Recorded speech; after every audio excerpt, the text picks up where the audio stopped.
Hello Midnights. Up next, the Phoenix Lights. Thank you for tuning in.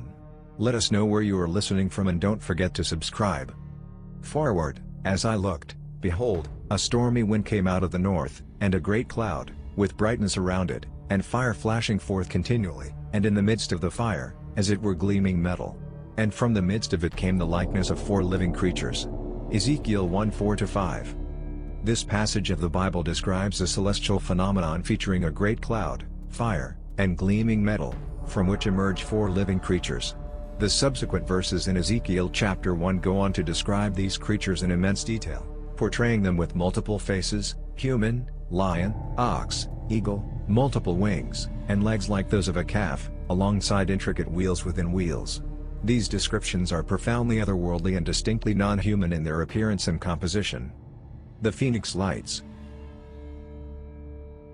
On the evening of March 13, 1997, a vast and enigmatic aerial event unfolded over the skies of Arizona, captivating thousands and forever imprinting itself in the annals of modern unidentified aerial phenomenon, unidentified aerial phenomena, lore.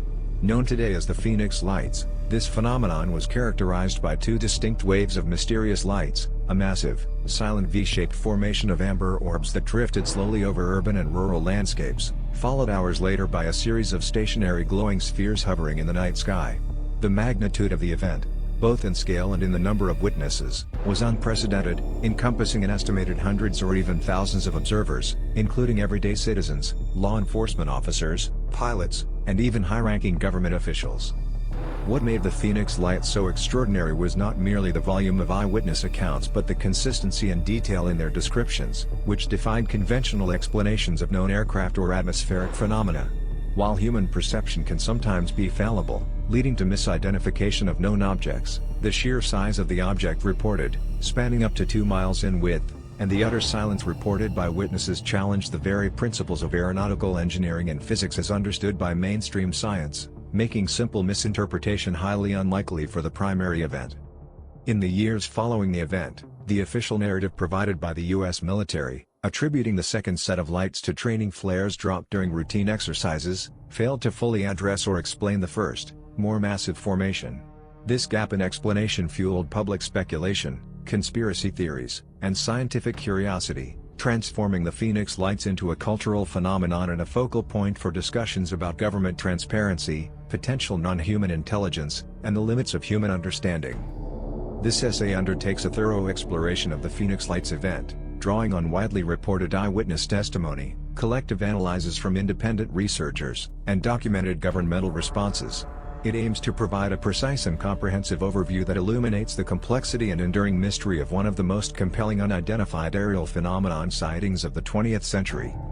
The 1990s marked a resurgence of public fascination with unidentified aerial phenomenon, a landscape significantly shaped by prior governmental involvement in popular culture. Historically, the U.S. Air Force had conducted systematic studies of unidentified aerial phenomenon, most notably Project Blue Book from 1952 to 1969. Project Blue Book's stated goals were to determine if unidentified aerial phenomenon posed a threat to national security and to scientifically analyze related data. Its ultimate conclusion was that most sightings could be identified as conventional objects or phenomena, with a small percentage remaining unexplained, and that there was no evidence of a threat or extraterrestrial technology. After its closure in 1969, the official U.S. government stance was that there was no further need for systematic unidentified aerial phenomenon investigation, leaving the field largely to private organizations and individual researchers.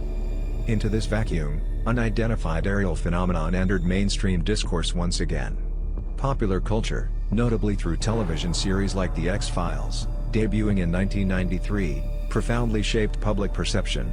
This show didn't just popularize themes of alien encounters, it deeply ingrained the idea of government cover-ups and the struggle for the truth against secretive official narratives. This created a receptive and often cynical environment for unidentified aerial phenomenon-related stories. Arizona, with its clear desert skies, low light pollution, and numerous military installations, had a well-documented history of aerial anomalies. The Phoenix metropolitan area, with its large population and open sky vistas, was particularly suited to producing visible sightings. Arizona is home to key military installations, including Luke Air Force Base, Davis-Monthan Air Force Base, and the Barry Goldwater Range, the latter being a major military training ground where bombing and missile exercises are routinely conducted. Activities from these bases often produce lights and sounds that could be misidentified as unidentified aerial phenomenon.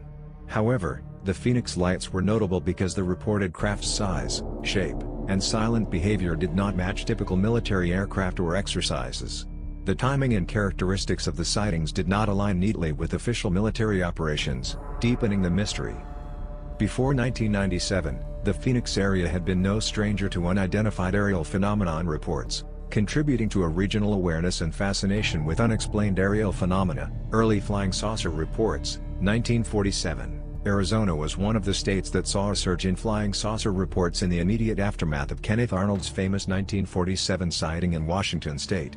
Early published photos from Arizona residents matched descriptions from around the country, cementing the state's place in the NASA Unidentified Aerial Phenomenon. The Travis Walton abduction, 1975, one of the most famous and controversial alleged alien abduction cases occurred in Snowflake, Arizona, in 1975. This widely reported event, later adapted into a well-known film, deeply embedded alien encounter narratives into Arizona's modern folklore, making the concept of extraterrestrial visitation a tangible, if contested, part of the state's popular imagination. Numerous unexplained lights and objects, from the 1950s onward, residents across Arizona, including Sedona, known for alleged energy vortexes and unidentified aerial phenomenon hotspots, Flagstaff, and other rural areas, reported strange lights and crafts in the skies. These reports often described objects with unusual flight characteristics, speeds, or silent operation that couldn't be easily attributed to conventional aircraft, such as pulsating lights, rapidly changing directions, or large, slow-moving forms. Increased triangular/boomerang sightings in the 1990s, specifically during the early to mid-1990s, sightings of large, silent, triangular or boomerang-shaped craft increased across the American Southwest. These pre-Phoenix lights reports of similar shapes contributed to a shared regional understanding of certain anomalous aerial patterns. The consistent reporting of large, silent triangular or V-shaped objects by multiple witnesses across vast distances also mirrored elements of the Belgian Unidentified Aerial Phenomenon wave of 1989 to 1990, demonstrating that such mass sightings were not isolated to Arizona and hinted at a broader, albeit unexplained, pattern of aerial phenomena.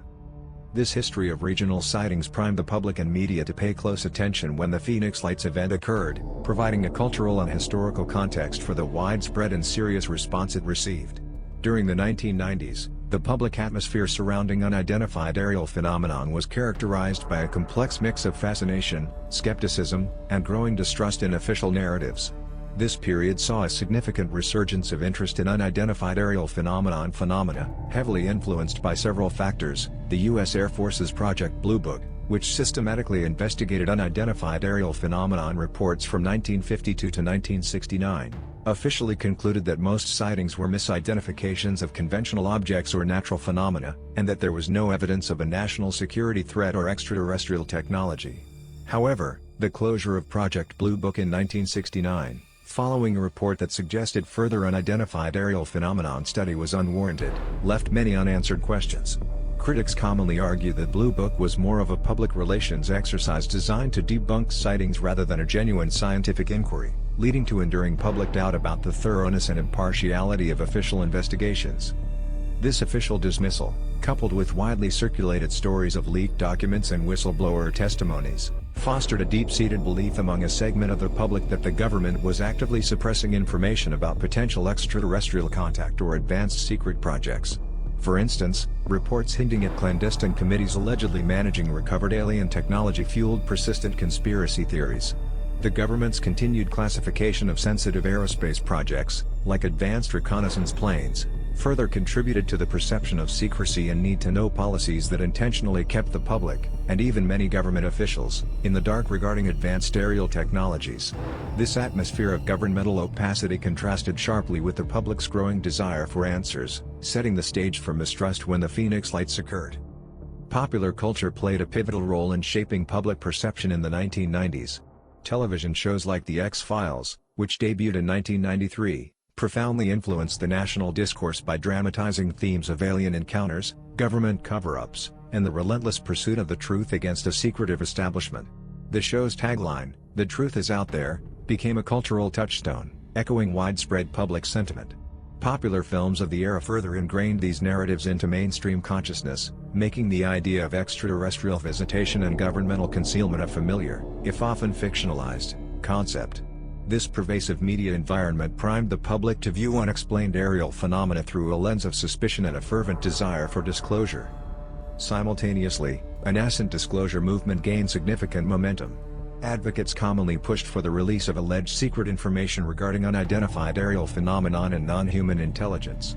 This movement articulated a belief that governments held advanced knowledge and technology derived from non-terrestrial sources, and that this information was being deliberately withheld from the public to maintain control or prevent widespread societal disruption. This advocacy contributed to a highly charged atmosphere where official statements were met with skepticism, and a substantial portion of the populace was predisposed to believe in a government cover-up whenever an extraordinary event like the Phoenix Lights occurred. The government's reaction to the Phoenix Lights phenomenon was a complex and evolving narrative, initially marked by pronounced ambiguity and a significant void of official information, followed by delayed, partial explanations, and a notable public attempt at ridicule by Arizona's governor, which later gave way to a more serious, albeit still elusive, personal acknowledgement from him. Immediately following the widespread sightings on the night of March 13, 1997, there was a stark absence of immediate, clear, and comprehensive official statements that could account for the multitude of reports. This informational vacuum quickly allowed public speculation and alternative theories to proliferate. Numerous requests for radar data, flight logs, and other official records that might explain the first, massive V-shaped sighting reportedly yielded little definitive information, contributing significantly to public suspicion and fostering a pervasive sense that vital details were being withheld. Against this backdrop of official silence, the response of Arizona's then Governor, Fife Symington III, became a defining aspect of the public and governmental atmosphere, powerfully illustrating the inherent tension between official duty and deeply personal experience. In the immediate aftermath of the sightings, as public calls for answers intensified, Governor Symington initially adopted a mocking and dismissive tone. During a widely publicized press conference held in June 1997, he famously attempted to inject levity into the situation by having his chief of staff brought out in an alien costume, handcuffed, and presented as the purported culprit behind the lights. This widely perceived stunt was not merely a dismissal but a public mockery of the thousands of credible witnesses, including professional pilots and law enforcement officers, who had reported seeing something genuinely anomalous. This action profoundly frustrated many Arizonans, who felt their experiences were being ridiculed by their highest elected official, thereby severely eroding public trust in government transparency on the issue. This initial reaction strongly echoed the historical governmental tendency to downplay or outright dismiss unidentified aerial phenomenon sightings, a pattern often criticized since the days of Project Blue Book and particularly relevant in the public consciousness shaped by shows like The X-Files. However, in a dramatic and unprecedented turn, years later, Symington unequivocally reversed his public stance. In 2007, and in subsequent interviews, he publicly admitted that he himself had witnessed the massive, V-shaped craft that night. As a former U.S. Air Force pilot with extensive experience in aviation, his description of the object as otherworldly and bigger than anything that I've ever seen, coupled with his assertion that it was unlike any known man-made aircraft, lent immense credibility to the civilian accounts. He clarified that his initial public dismissal was partly influenced by his being under federal indictment at the time for unrelated charges, and a desire to avoid panicking the populace or appearing unstable to the media. Symington's powerful shift from ridicule to a public acknowledgement of witnessing something truly inexplicable, coming from a figure of his professional background and political standing, served as a potent challenge to the prevailing official narrative. He reportedly recounted his profound frustration at the time that, even as governor, he had no access to any official information that could explain what he had seen, reportedly reaching out to military commanders and state public safety officials who were themselves perplexed and offered no answers. This personal testimony highlighted the pervasive nature of governmental secrecy, even extending to elected officials, further fueling public suspicion that authorities were actively withholding critical information about such phenomena. His later calls for greater transparency in unidentified aerial phenomenon investigations resonated deeply with a public already wary of official narratives, creating a sharp contrast with the typically unwavering official denials of unexplained phenomena. Regarding the second set of lights, those observed later in the evening over the Estrella Mountains, the U.S. military eventually provided an official explanation, attributing them to Lu-2B/B illumination flares dropped from Maytan Warthog aircraft during training exercises at the Barry Goldwater Range. However, critics commonly point out that this explanation came several months after the event and, crucially, only addressed the later, stationary lights, not the earlier, moving V-shaped formation that constituted the primary mystery. The initial denials of any military exercises that night, followed by these delayed and partial admissions, significantly contributed to public suspicion of a deliberate cover-up or an attempt to control the narrative rather than provide full transparency. Overall, the government's reaction to the Phoenix Lights was a protracted and often contradictory process, characterized by an initial vacuum of information, a dismissive public stance by a key official followed by his later dramatic and impactful reversal, and a partial, delayed explanation that only accounted for part of the phenomenon. This approach, reflecting a historical pattern in the handling of unidentified aerial phenomenon reports, significantly contributed to the enduring mystery and sustained public skepticism surrounding the event. However, on the evening of Thursday, March 13, 1997, the Phoenix Lights phenomenon unfolded in two distinct phases, covering a vast geographical area across the southwestern United States. Initial reports about the V-shaped formation happened approximately at 7:55 p.m. to 8:45 p.m. MST. The first and arguably more enigmatic event involved the sighting of a massive, silent, V-shaped or boomerang-shaped object with multiple lights. Approximately at 7:55 p.m. MST in Henderson, Nevada. The earliest widely reported sighting occurred just south of Las Vegas. Witnesses described a V-shaped object about the size of a Boeing 747 with multiple lights on its leading edge, moving with a sound like rushing wind. A private pilot also reported seeing multiple lights in a V formation around this time while flying near Phoenix, and reportedly contacted air traffic control about them. Approximately at 8:15 p.m. MST in Paulden, Arizona. Approximately 200 miles southeast of Henderson, an individual reported seeing a cluster of reddish-orange lights in the sky, observing 5 lights, 4 together and a 5th trailing, each appearing to consist of 2 separate points of orange light, until they disappeared over the southern horizon. Shortly after 8:15 p.m. MST in Prescott and Prescott Valley, Arizona. Simultaneously or within minutes of the Paulden sighting, numerous reports emerged from Prescott and Prescott Valley. Witnesses commonly saw a triangular pattern of lights, noting that all lights were red except the lead light, which was distinctly white. The object was described as definitely solid because it blocked out a significant portion of the starry sky. It reportedly passed directly over observers, performing a bank to the right turn before disappearing to the southeast. Altitude estimates for this formation varied, but reports consistently emphasized its silent operation. Approximately at 8:30 p.m. to 8:45 p.m. MST in Phoenix metropolitan area. The V-shaped object then moved over the densely populated Phoenix Valley. Witnesses across various areas of Phoenix observed the silent, enormous formation. Numerous accounts described a series of glowing orbs in a chevron-shaped formation. Many saw the massive, silent V-shaped craft slowly gliding southward, noting its proximity to the ground and its overwhelming size, with some even recounting a commercial jetliner passing beneath it. Arizona's former governor later stated he witnessed a craft of unknown origin during this time frame, describing it as bigger than anything that I've ever seen and unlike any man-made aircraft.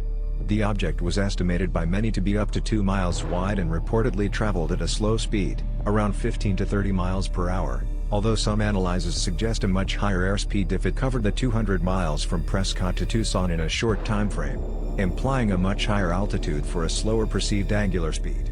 Approximately at 8:45 p.m. MST in Tucson in southern Arizona.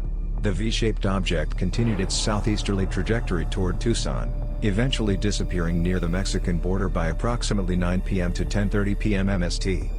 The later stationary lights Estrella Mountains, approximately 10 p.m. to 10:30 p.m. MST, is the second distinct event occurred hours after the initial V-shaped formation had passed. A series of bright, stationary or slowly falling lights appeared over the Estrella Mountains. These lights were described as brilliant orbs, often appearing in a linear formation, and would appear sequentially, hover, sometimes pulse or dim slightly, and then vanish, only to reappear in the same pattern. Video evidence of these lights was widely circulated. These lights were explicitly different from the earlier V-shaped formation in their behavior, stationary versus moving across hundreds of miles, and location, fixed over the mountains versus a broad traverse. The official explanation for these specific lights, provided by the military, was flares dropped during training exercises at the Berry Goldwater Range. These flares are designed to burn brightly for several minutes while suspended by parachutes. The credibility of the Phoenix Lights event is significantly bolstered by the sheer diversity and consistency of its witness accounts. This was not a phenomenon observed by a small, isolated group, but by thousands across a wide geographical area, encompassing individuals from all walks of life. The sheer volume of observers is remarkable, commonly reported to include ordinary civilians, from children to elderly residents, people in their homes, driving their cars, or simply looking up at the sky, reported seeing the anomalous lights. This widespread civilian testimony forms the bedrock of the event's documentation. Law enforcement officers, police officers on patrol reportedly filed official accounts describing a silent, enormous object, lending an official layer of corroboration due to their training in observation and reporting. Airport control tower operators, personnel at Phoenix Sky Harbor International Airport reportedly noted radar anomalies that were consistent with an unknown flying object. Military personnel, while often informal, reports from individuals at nearby bases reportedly surfaced, suggesting awareness of the event within military circles. Commercial airline pilots, some commercial airline pilots reportedly sighted the object, although accounts suggest many were instructed to maintain silence, hinting at an immediate and coordinated response from authorities. High-ranking government officials, most notably, Arizona's then-governor, who later publicly admitted he witnessed a craft of unknown origin. His subsequent recantation of his initial dismissal, coming from a pilot with experience identifying aircraft, added significant weight to the genuine nature of the sighting. Despite the vast number of observers and their varied locations, key elements in their descriptions remained remarkably consistent, reinforcing the idea that they were observing the same, tangible phenomenon. Silent operation, perhaps one of the most emphasized characteristics, was the utter lack of sound. Witnesses consistently reported no engine noise, sonic booms, or typical aerodynamic sounds whatsoever. For an object of its reported immense size and low altitude, this silence was unnerving and fundamentally defied the physics of conventional aircraft, which generate significant engine noise and air displacement sounds. Many described the experience as eerily quiet, making the object's presence even more profound and inexplicable compared to the roar of a jet engine or the thrum of a helicopter. Size and shape, descriptions converged on a vast, solid, dark craft, typically V-shaped or boomerang-shaped. Estimates of its width ranged dramatically, from 1,000 feet, approximately 300 meters, to an astonishing 2 miles, a scale that dwarfs any known conventional aircraft, including the largest bombers or transport planes. Many reported that the object was so large it literally blotted out the stars or blocked out entire constellations as it passed overhead, indicating a definite, opaque, and solid structure rather than merely a cluster of individual lights. The dark, immense silhouette against the starry night sky was a recurring and chilling detail for countless observers, with some likening its passage to a mile-long shadow. Light configuration: the lights were consistently described as multiple, steady, amber or orange orbs, spaced evenly along the wingspan of the craft, often numbering 5 to 7. Unlike the flashing navigation lights of conventional aircraft, which are designed to alert other air traffic, these lights maintained a constant luminosity. Some witnesses also noted a larger, dimmer light positioned in the center or trailing edge of the V formation. The consistent color and non-blinking nature of these lights further distinguished the object from typical airplanes, helicopters, or even flares.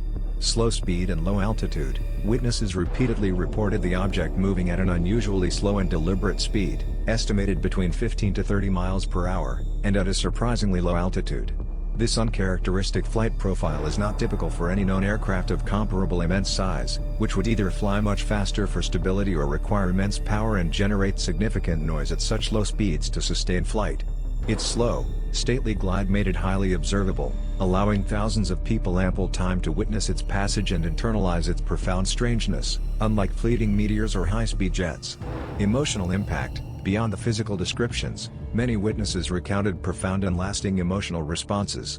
Descriptions ranged from intense wonder and awe at the sheer scale of the object, to confusion, disbelief, and even a sense of being part of something historically significant.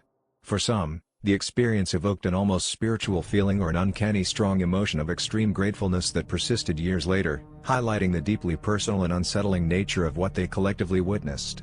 This shared emotional impact speaks to the profound and unsettling nature of what they collectively witnessed, going beyond mere visual identification. The consistency of these diverse accounts, from ordinary citizens to trained professionals and even a state governor, strongly contributes to the credibility of the Phoenix Lights as a truly anomalous and compelling event, defying easy dismissal as mere misidentification or mass hallucination. While individual memory and perception can be influenced, The sheer volume and convergence of details across so many independent observers make the Phoenix Lights a unique and powerful case in the study of unexplained aerial phenomena. Researchers commonly use triangulation techniques based on witness locations, video recordings, and some available radar data to plot the craft's flight path. Reportedly entering from Henderson, Nevada, near the Mojave Desert, the craft moved southeast into Arizona airspace. It then passed over northern Arizona towns like Prescott and Cottonwood. Subsequently, it traversed southward, directly over the Phoenix metropolitan area. Continuing south, it flew toward Tucson before disappearing near the Mexican border. This path reportedly covered approximately 300 miles over a period of roughly 90 minutes. The smooth, consistent flight without abrupt turns or speed changes defies typical aircraft behavior, especially for an object estimated at such a large size. Weather conditions on March 13, 1997, were generally clear, with winds reported out of the north and west, which aligns with the object's general southward and eastward movement. This clarity further allowed for unobstructed viewing by a vast number of witnesses. The silence of the craft was repeatedly emphasized by witnesses, challenging aerodynamic principles, as a craft this size should generate substantial noise. No sonic booms, turbulence, or ground disturbances were widely reported or recorded. No heat signatures or radar returns consistent with conventional aircraft were officially released, though some witnesses and amateur radar operators have claimed radar contact. The absence of widely confirmed official radar data for the initial V-shaped formation is a point of contention among researchers. Understanding radar principles helps to illuminate this challenge. Radar works by sending out radio waves and analyzing the reflections. An object's size, its material composition, which determines its radar cross-section, its speed, and its altitude can all significantly affect whether it is detected by radar and how it appears. For instance, a very large object made of non-reflective, stealthy materials might be difficult to detect, or it might appear as an ambiguous anomaly rather than a clear, identifiable target. Furthermore, atmospheric conditions can sometimes create radar angels, non-existent targets caused by temperature inversions or reflections from phenomena like large flocks of birds, which can complicate interpretation. While some amateur radar operators have claimed fleeting contacts, official records remain sparse, leaving the question of radar visibility open to speculation. Several videotapes from civilians and amateur astronomers were analyzed. The video footage, particularly of the second set of lights, became crucial evidence. The lights showed steady luminosity without flickering, typical of aircraft navigation or street lights. The reported size and light spacing remained consistent despite changes in observer location, widely implying a physical craft rather than separate lights. Some analyses noted a solid silhouette around the lights, visible when backlit by stars, further suggesting a tangible object rather than merely disparate lights.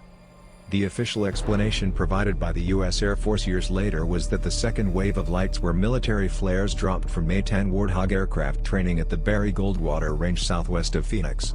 Specifically, a Maryland Air National Guard unit, as part of an operation, was identified as responsible for dropping Lu-2B/B illumination flares. Lu-U-2B/B illumination flares are parachute-suspended, pyrotechnic devices designed to illuminate large areas at night for military operations. They typically have a burn time of several minutes, for example, 5 to 7 minutes, and are incredibly bright, often rated in the millions of candelas. When deployed from an aircraft, they are ejected, ignite, and then descend slowly by parachute, drifting with the prevailing winds. Their expected behavior is a gradual descent, often accompanied by a visible parachute or smoke trail, and they would be expected to spread out over a wider area as they descend and drift. The A-10 Warthog is a robust ground attack aircraft, and the Barry Goldwater Range is indeed a major military training ground where such flare deployments are a routine activity. Points challenging this explanation are: first, the timing of the flare drops. The flare drops were officially stated to have occurred around 9:30 to 10 p.m. MST. This timing is crucial, as it places the flares hours after the initial, massive V-shaped formation had passed over Phoenix. This stark chronological discrepancy is one of the most significant arguments against the official explanation encompassing both phenomena. Second, the stationary nature of the flares versus reported movement. Flares typically drift downward with wind once deployed, moving horizontally and vertically. However, witnesses of the second set of lights commonly describe them as remaining stationary or moving only slightly in a fixed formation, sometimes appearing and disappearing sequentially. This behavior is inconsistent with typical flare deployment. Third, lack of parachutes or flare canopies. Flares of this type would typically deploy with parachutes to slow their descent, which were not widely reported by witnesses or visible in video evidence. While it's argued that parachutes might not be visible at great distance or in darkness, their complete absence in multiple detailed accounts and videos is noted by many. Fourth, initial denials and later admissions. The Air Force reportedly initially denied any exercises that night, only confirming flare drops after media scrutiny and public pressure mounted. This delay and shift in narrative contributed significantly to public suspicion of a cover-up. Fifth, discrepancy with the V-shaped formation. Crucially, the flare explanation provides no account for the earlier, silent, V-shaped formation observed by thousands across hundreds of miles. Many witnesses and independent investigators commonly reject the flare theory, asserting that the immensely large, physical craft sighted hours earlier was an entirely separate and unexplained phenomenon. They claim that the V-shaped formation was merely A-10 Thunderbolt II jets flying in formation under visual flight rules. Using steady formation lights instead of flashing collision lights has also been widely questioned due to the reported size, silence, and lack of radar signature of the initial object. While some amateur astronomers have claimed to identify the V-formation lights as individual planes through a telescope, this interpretation remains debated among researchers. This critical distinction between the two events highlights that the military's explanation, while potentially accounting for the later lights, falls far short of explaining the primary, widespread sightings that captivated Arizona. To further illuminate the unique and anomalous nature of the Phoenix lights, particularly the primary V-shaped phenomenon, it is crucial to draw explicit comparisons and contrasts with known phenomena and common explanations. While the V-shaped or boomerang form of the primary object observed might superficially invite comparison to stealth aircraft like the B-2 Spirit bomber, the detailed witness accounts commonly reveal fundamental differences. The reported size of the Phoenix Lights object, spanning up to 2 miles wide, dwarfs even the largest conventional aircraft. For context, a B-2 Spirit bomber has a wingspan of only 172 feet. The sheer disparity in scale makes direct comparison untenable for a single craft. Witnesses consistently reported the Phoenix Lights object as completely silent, even when passing directly overhead at low altitudes. Known stealth aircraft, while designed to reduce their acoustic signature, are not entirely silent, particularly at the low altitudes and slow speeds reported for the Phoenix object, where aerodynamic noise would be significant. The Phoenix Lights commonly displayed prominent, steady, amber lights along its leading edge. This directly contradicts the operational philosophy of stealth aircraft, which minimize external illumination to avoid detection. The object's reported slow, deliberate speed, 15 to 30 miles per hour, at relatively low altitudes, hundreds to a few thousand feet, is highly uncharacteristic for a B-2 bomber, which operates most efficiently and stealthily at high altitudes and much greater speeds. To fly a formation of B-2s, an unlikely scenario given their classified nature and cost, in such a manner would be an unprecedented and illogical tactical exercise. As elaborated previously, one of the most vital distinctions to clarify the Phoenix Lights mystery is the clear separation between the early evening V-shaped object and the later, stationary lights. The military's explanation of flares, while plausible for the lights over the Estrella Mountains around 10 p.m., fundamentally fails to account for the massive, silent, V-shaped craft that moved across hundreds of miles of Arizona 2 hours earlier. The commonly reported differences in behavior, a gargantuan, moving, solid craft versus stationary, descending bright lights, underscores that these were two distinct phenomena, and the enduring mystery primarily revolves around the former. The Phoenix Lights expose challenges in governmental communication about aerial phenomena. Lack of official records and radar data. Numerous requests for information reportedly failed to produce comprehensive radar data or clear official records definitively explaining the first wave of sightings. This lack of verifiable official data fueled suspicion. Delays in military acknowledgements. The initial denials and subsequent delayed admissions regarding military exercises reportedly contributed significantly to public suspicion of a cover-up. Hints of suppression. Accounts from individuals reportedly involved with military operations hinted at orders to downplay or deny the event publicly. Contradictory public figures, including the then governor of Arizona, initially mocked the phenomenon but later softened their stance, acknowledging that something unexplained had occurred. This contradictory stance reportedly amplified public suspicion that authorities were withholding information. This ambiguity and perceived lack of transparency fueled widespread theories, ranging from secret experimental aircraft to extraterrestrial visitation. The incident highlighted the persistent gap between official narratives and public perception, commonly emphasizing the need for clearer communication and open investigation of anomalous aerial events. The Phoenix Lights event, while a singular incident in 1997, carries significant short and long-term implications for public perception, scientific inquiry, and governmental policy regarding unexplained aerial phenomena. Short-term implications: immediate aftermath, public confusion and frustration. Immediately following the event, the lack of a clear, consistent official explanation led to widespread public confusion. Thousands of witnesses, many of them highly credible, had seen something extraordinary that did not fit conventional narratives. The initial dismissive responses from authorities exacerbated this frustration, creating a sense of being disbelieved or mocked. Erosion of trust in official narratives: the military's initial denial of activity, followed by a delayed and partial explanation, severely eroded public trust. Many witnesses commonly felt that the government was either withholding information or simply didn't understand what had occurred. This deepened the existing skepticism fueled by popular culture. Increased media scrutiny, localized and national. Initially, the story gained traction within local Arizona media.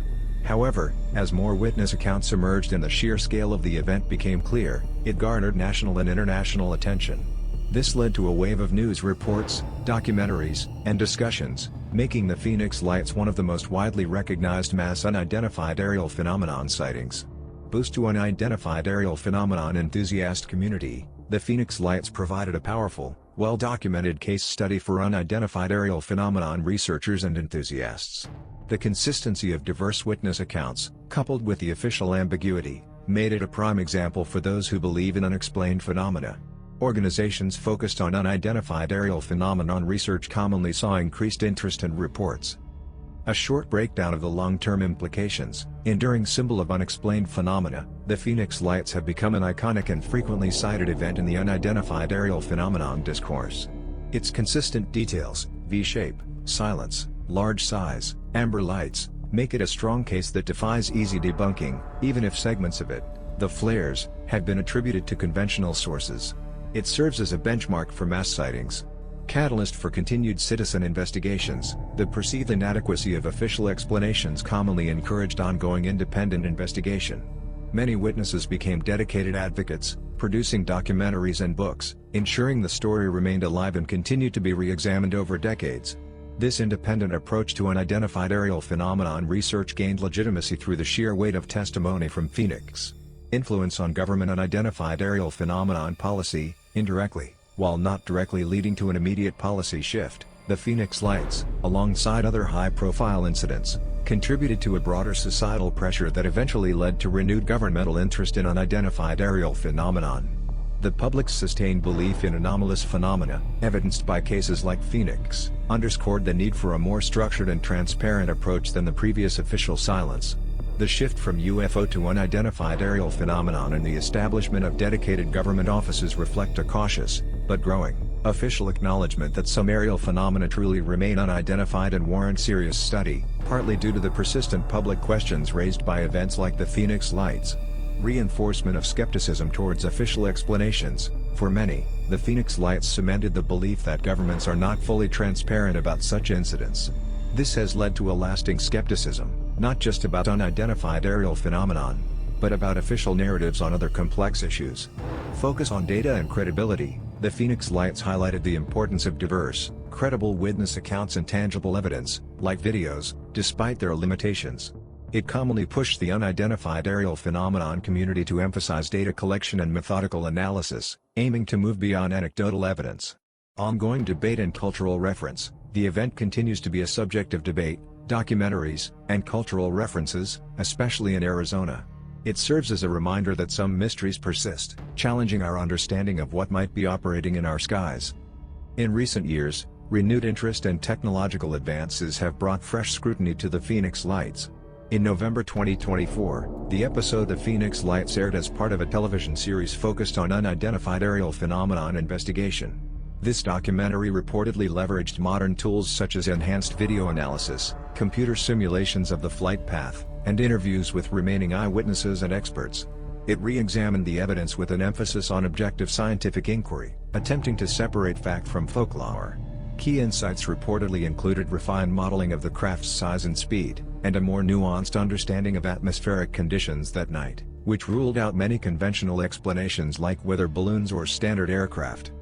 With improvements in digital imaging, artificial intelligence, and crowdsourced data analysis, researchers have reportedly been able to cross-reference dozens of eyewitness videos for consistency, map the object's trajectory with GPS and time-stamped footage, allowing for more precise flight path reconstructions, identify inconsistencies in previous official explanations, particularly regarding the timing and nature of the flare drops, further highlighting the limitations of the military's account for the entire event. Additionally, advances in radar technology and public access to radar databases have reportedly helped amateur researchers detect anomalous signals that may correlate with the Phoenix Lights event, although official radar records from military sources remain sparse or are unreleased. The Phoenix Lights have become a central topic in the unidentified aerial phenomenon community online, with forums and social media hosting detailed discussions, shared testimony, and ongoing analysis. However, this has also led to concerns about the circulation of AI-generated or manipulated images purporting to depict the event, complicating efforts to maintain factual accuracy and requiring rigorous verification processes. Efforts by reputable unidentified aerial phenomenon research organizations commonly focus on educating the public about these issues, promoting critical evaluation of sources, and encouraging submission of any new, verifiable evidence. The Phoenix Lights event of March 1997 remains one of the most thoroughly documented and debated unidentified aerial phenomena, UAP, sightings in history, its status quo characterized by an enduring mystery despite official explanations. While the U.S. Air Force attributed the second wave of lights, occurring later in the evening, to military flares, this explanation consistently fails to account for the first, primary phenomenon, a massive, silent, V-shaped formation witnessed by thousands across hundreds of miles of Arizona. This core mystery persists due to the unprecedented scale and the remarkable number of highly credible witnesses, including pilots, law enforcement officials, and even the then governor of Arizona, whose consistent descriptions of the object's immense size, silent operation, and solid appearance continue to challenge conventional explanations. Public and witness belief in the anomalous nature of the primary V-shaped object remains strong, sustained through continuous discussion in unidentified aerial phenomenon discourse. The worldwide media reaction to the Phoenix Lights phenomenon was significant, evolving from initial local and national U.S. coverage to a global obsession over time. It became one of the most widely reported unidentified aerial phenomenon events in history due to its scale, duration, and the sheer number of credible witnesses. The event quickly garnered attention from Arizona's local news outlets. As more witness accounts poured in, and the sheer magnitude of the sighting, spanning hundreds of miles, became apparent, national U.S. media, particularly newspapers like USA Today, picked up the story. This national exposure was crucial in catapulting the Phoenix Lights into the public consciousness across the country. The story's compelling nature, a silent, enormous V-shaped object seen by thousands, coupled with official ambiguity, resonated far beyond U.S. borders. It's widely stated that the event grew into a worldwide obsession, suggesting that major international news agencies and tabloids would have reported on it, feeding public fascination globally. Publications and broadcasts specializing in paranormal phenomena and unidentified aerial phenomenon, such as the widely syndicated radio show Coast to Coast AM hosted by Art Bell, heavily covered the Phoenix Lights. Bell reportedly called it the second biggest case in ufology after Roswell, underscoring its immediate significance within the unidentified aerial phenomenon community, which has a global reach. A key element of the media coverage, both nationally and internationally, was the evolving and often contradictory official response. Arizona Governor Fife Symington III's infamous press conference where he mocked the event by bringing out an aide in an alien costume was widely reported. This attempt at humor often backfired, frustrating many witnesses and drawing criticism from media and the public who felt their serious observations were being ridiculed. Later, Symington's 2007 admission that he, too, had witnessed the anomaly as a trained pilot further reignited media interest, lending significant credibility to the original claims and highlighting the perceived lack of government transparency. Even decades later, the Phoenix Lights continues to be a subject of media interest. It's frequently featured in documentaries, television series, like the 2021 Showtime docuseries UFO, and articles. This sustained media attention ensures the event remains a part of the global conversation about unexplained aerial phenomena. In summary, the worldwide media reaction to the Phoenix Lights was characterized by rapid initial spread, fueled by the event's extraordinary nature and the compelling eyewitness accounts. It quickly transcended local news to become a global phenomenon, often highlighted by the controversial official responses and serving as a lasting case study in the broader discussion about unidentified aerial phenomenon and government transparency. The Phoenix Lights phenomenon stands as a compelling and enduring mystery, continuing to defy conventional explanation and remaining a pivotal moment in the discourse surrounding unidentified aerial phenomena, UAP. Its story, marked by the sheer scale of the event, the consistent and credible witness accounts, and the perplexing characteristics of the immense, silent V-shaped object, makes it one of the most thoroughly documented and widely debated unidentified aerial phenomenon sightings in history. Despite various attempts at official clarification, the core mystery of the initial formation persists, fueled by governmental ambiguity and the widespread belief among witnesses that something truly extraordinary occurred. In recent years, the renewed attention on unidentified aerial phenomenon has prompted governmental bodies to reconsider related research policies. While no formal reinvestigation of the Phoenix Lights has been announced by the U.S. government, the event is frequently cited in ongoing discussions about unidentified aerial phenomenon and the critical need for greater transparency. Public testimony from former military officials regarding unidentified aerial phenomenon, coupled with recent hearings and the establishment of dedicated unidentified aerial phenomenon reporting mechanisms, like the All-Domain Anomaly Resolution Office or ARO, indirectly lends new legitimacy to historical mass sightings. This modern shift indicates a more serious, albeit cautious, governmental interest in unexplained aerial phenomena, providing a contemporary framework for understanding the ongoing importance of events like the Phoenix Lights. Researchers continue to push for the declassification of military radar data and flight logs from March 1997, hoping to shed more light on this enduring mystery. As technology advances and the appetite for transparency grows, the Phoenix Lights continues to inspire new investigations and debates. For its primary event, it remains an unresolved mystery, a powerful symbol of the ongoing quest for understanding in the face of aerial anomalies, reminding humanity of the enduring allure and profound mystery of the unknown skies above.